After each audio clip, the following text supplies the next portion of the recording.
नुमान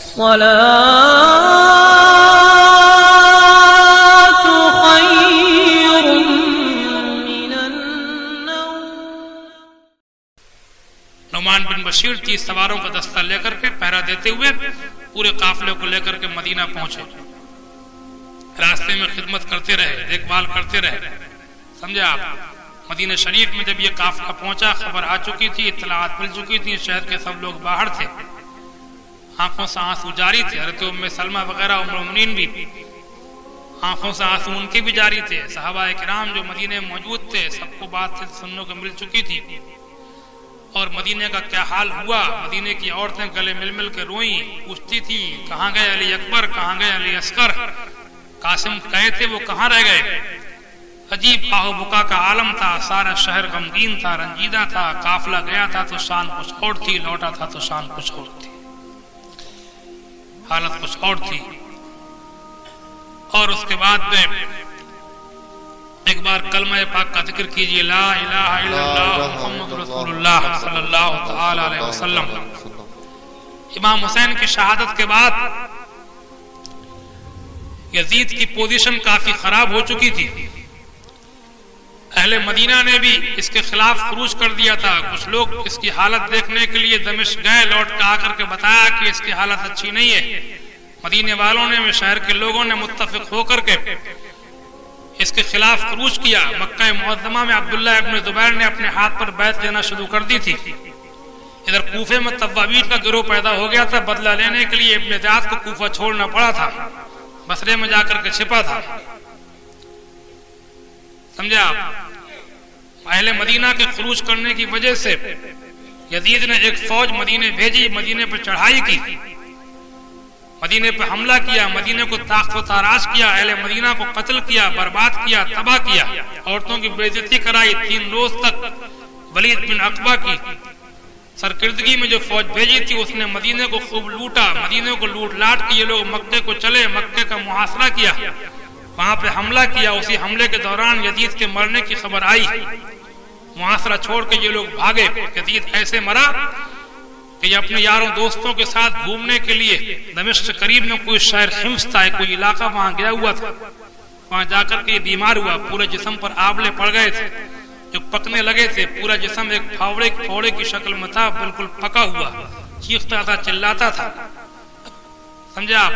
39 साल की उम्र में सिर्फ 3 साल कुछ महीने हुकूमत कर सका। जिस हुकूमत की खातिर इतना खराब काम किया वो हुकूमत रास नहीं आई। सिर्फ 3 साल कुछ महीने 39 साल की उम्र में हिम्स शहर के इलाकों में कहीं पर अपने यारों दोस्तों के साथ बुरे हाल, बीमारी से तड़पता हुआ, चीखता हुआ, बुरे हाल ये मरा था। कब्र का कहीं कोई पता नहीं है कि कहां पर गाड़ा गया है। यजीद वलीद, समझा? यजीद के मरने के बाद तमाम बिलाद इस्लामिया में एक आजादी की लहर दौड़ गई थी। अब्दुल्लाह इब्न ज़ुबैर ने मक्का मुअज़्ज़मा में सहाबी रसूल से अपनी खिलाफत का ऐलान कर दिया था। उनके हाथ पर कई इलाके के लोगों ने बैत कर ली थी। इधर कूफे के अंदर मुख्तार बिन उबैस सख्फी ने खुरूज कर दिया था, इब्न ज़ियाद भाग निकला था। मुख्तार बिन उबैस सख्फी ने एक जमईयत को लेकर कूफे पर कब्जा कर लिया और उसके बाद में उसने पहला काम यह किया कि कूफे के लोगों को अपने दरबार में जमा किया और जमा करके उसने कहा कि कसम खुदाए वाहदहू ला शरीक की, हुसैन इब्न अली को करबला के मैदान में जिन जिन लोगों ने सताया है उनको, उनके साथियों को, अगर मैं उनमें से एक एक से पूरा बदला न ले लूं तो मेरी जिंदगी पर खुदा रसूल की लानत। कसम उसने कहा मुख्तार।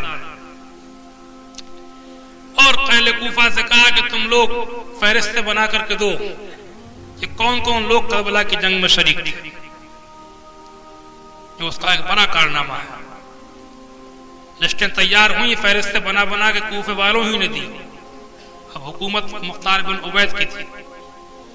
इब्न ज़ियाद भागा भागा फिर रहा था। हालात बदल चुके थे, यजीद मर चुका था, आजादी की लहर दौड़ गई थी। समझे आप?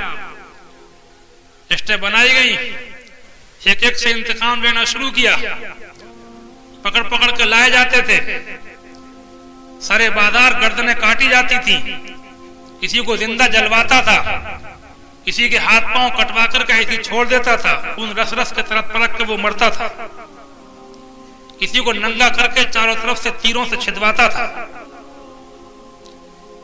हजारों लोग इस तरीके से उसने पकड़वा करके बाजारों में, खुले मैदानों पर, चौराहों पर रोजाना बेशुमार जो लोग जंग में शरीक हुए थे, जिसका पता लग गया ढूंढ ढूंढ कर, खकोड़ खकोड़ कर, अगर पहाड़ों की खो में भी कोई पहुंच गया था, मुख्तार के सिपाही वहां से भी उसको निकाल लाते थे।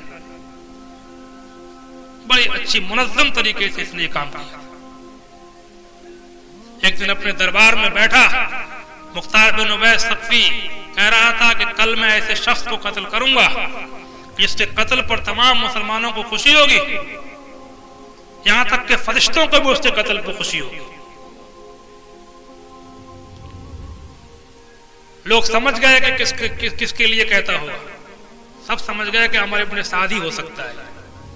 समझे आप? अमर इब्न साद कूफे में छिपा हुआ था। मुख्तार ये बड़े चालाक किस्म का इंसान था। इसने कूफे पर कब्जा करने के बाद में अमर इब्न साद से बड़े अखलाक और मोहब्बत से बातें करता रहा था ताकि भाग न जाए निकल। बड़ी चालाकी के साथ अमर इब्न साद से किसी ने बताया कि लगता है कि अमीर का इरादा तुझे कत्ल, कल तेरे कत्ल का है। अमर बिन साद कहता है कि मुख्तार का बर्ताव मेरे साथ ऐसा है कि मुझे उम्मीद नहीं है कि मुझे कत्ल करेगा। सवेरे को उसके सिपाही पहुंच गए। समझे आप? उसका कोतवाल पहुंच गया अमर बिन साद को बुलाने के लिए। अमर बिन साद बजाय खुद आने के अपने बेटे हफ्स को भेजता है। हफ्स आता है, मुख्तार बिन उवैस सक़फ़ी उससे पूछता है कि अमर क्यों नहीं आया? कहा वो गोशा नशी हो गया, घर से नहीं निकलता है मेरा बाप। अब वो गोशा नशी हो गए, इबादत गुजार। हाँ, समझा आप? तस्बीह हाथ में ले ली उन्होंने। हाँ, मुख्तार की आंखों से खूब बढ़ने लगा। कहा कि अच्छा अब वो गोशा नशी हो गया है। और जब इमाम हुसैन के मुकाबले पर लड़ने के लिए जाने को कहा गया था तब गोशा नशी क्यों नहीं हुआ था?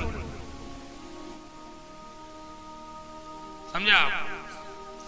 बेटा वहीं पर था। चुपके से आकर कोतवाल से दूसरी तरफ को इशारा कर दिया कि अमर इब्न साद का सर काट के ले। घर पर जाकर उसका सर काट के लाया गया। सर को एक चादर में छिपा के लाया गया था। वो चादर इसके मुख्तार के सामने रखी गई। बेटे को फिर बुलाया, कहा इसको खोल, अपने चादर को खोल। बेटे ने खोला तो देखा तो बाप का सर है। कैसे पहचानता है? हफ्स ने देखा, बेटे ने कलेजा फट गया। कहाँ पहचानता हूं, मेरे बाप अमर इब्न साद का सर है। इनके बाद जिंदगी में अब कोई मजा नहीं। मुख्तार कहता है कि हाँ बेशक तुम्हारी जिंदगी में अब कोई मजा नहीं होना चाहिए और तुम्हें अब जीने का हक भी नहीं। सिपाही को हुक्म दिया, बेटे का सर भी काट दिया। समझा? अब वो खौली जो इमाम हुसैन का सर नेज़े पर लग के लाया था कूदता हुआ करबला के मैदान से, खौली जिसका नाम आता है बार बार, है? समझे आप?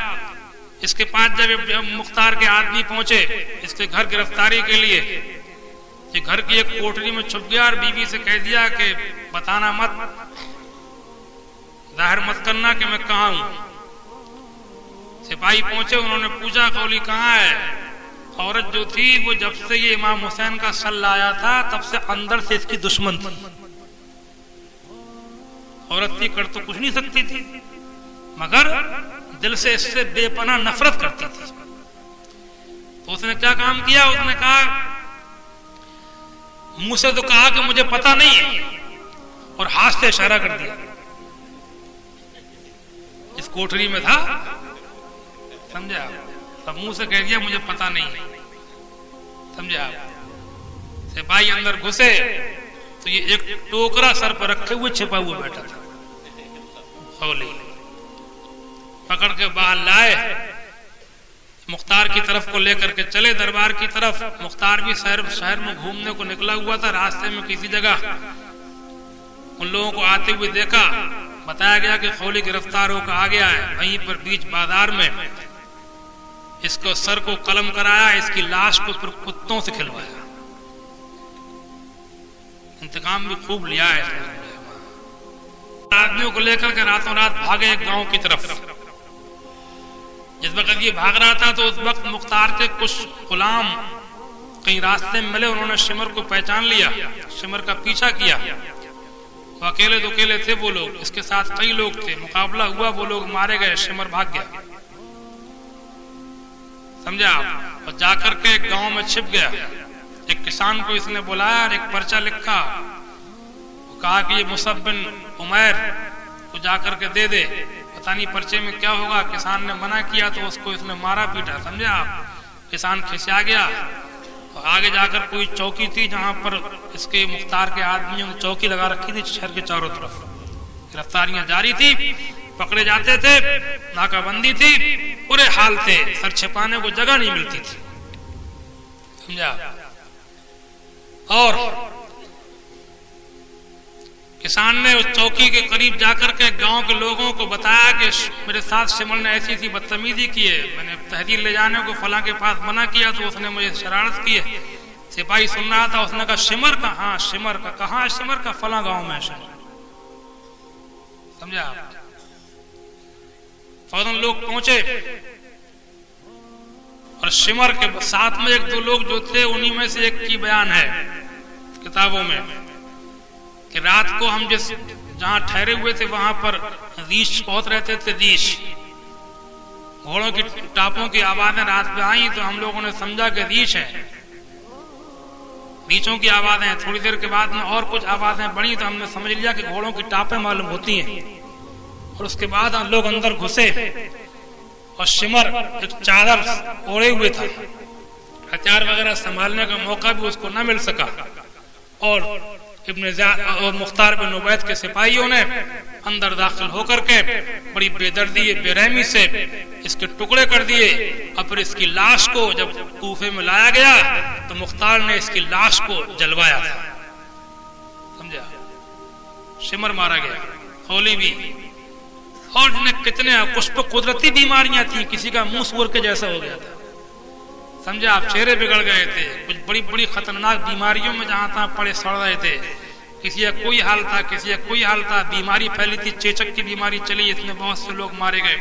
तरह तरह के अमराज, तरह तरह की मुसीबतें, परेशानियां, गिरफ्तार थे। अब एक का हश्र और सुन लो।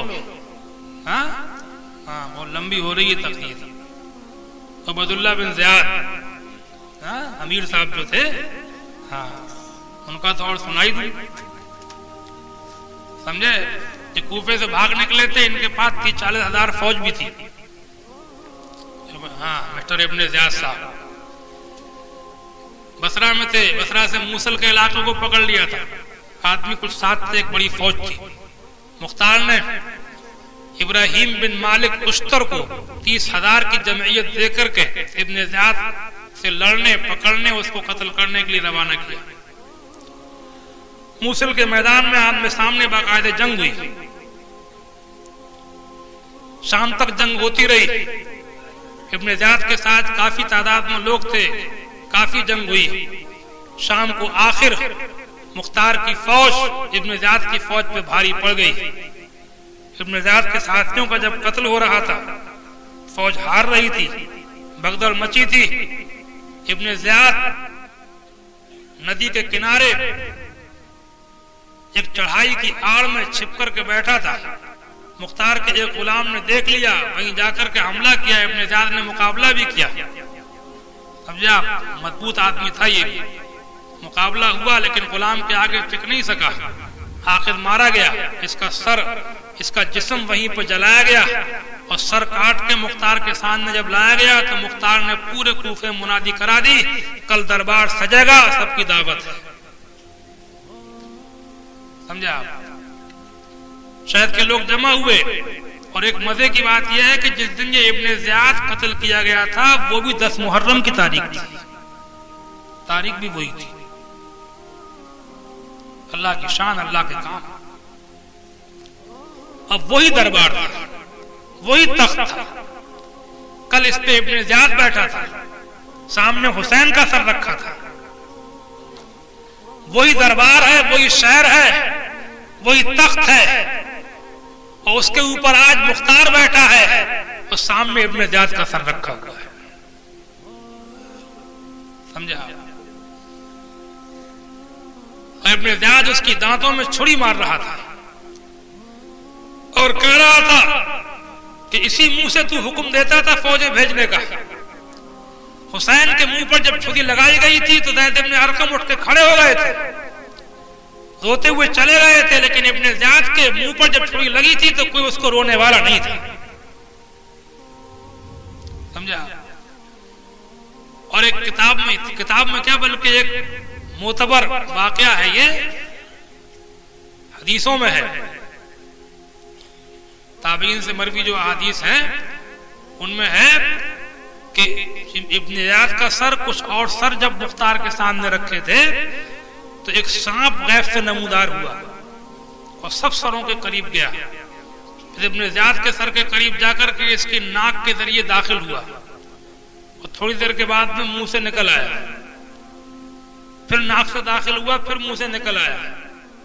3 मरतबा उस सांप ने ऐसा किया, फिर गायब हो गया। समझा? उसके बाद मुख्तार ने उस दिन खूब दरबार सजाया, शहर में मुनादी कराई और खूब दरबार में सज बन के ठाठ से बैठा, इब्ने ज़ियाद का सर सबको दिखाया और उसके बाद कहा कसम खुदाए वादा शरीक की, हुसैन इब्ने अली के बदले में अगर मैं खानदान कुरैश के दस्तों पर दस्ते भी कत्ल कर दूं तब भी हुसैन इब्ने अली की उंगलियों के बराबर भी नहीं हो सकते। समझा? मुख्तार का ये कारनामा बहुत बड़ा कारनामा है और अल्लाह के फजल करम से ऐसा इंतकाम हुआ है कि जिसका जवाब नहीं है। अल्लाह के फजल करम से ये सब क्या है? जुल्म की टहनी कभी फलती नहीं, जुल्म की टहनी कभी फलती नहीं, नाव कागज की कभी चलती नहीं। वसयअलमुल्लज़ीना ज़लमू अय्य मुन्क़लबि यन्क़लिबून वला यज़ीदुज़्ज़ालिमीना इल्ला ख़सारा व आखिरु दावाना अनिल हम्दुलिल्लाहि रब्बिल आलमीन। देखो, सलाम पढ़ के आज की दुआ के बगैर मत जाओ, जहां भी ये खड़े रहो।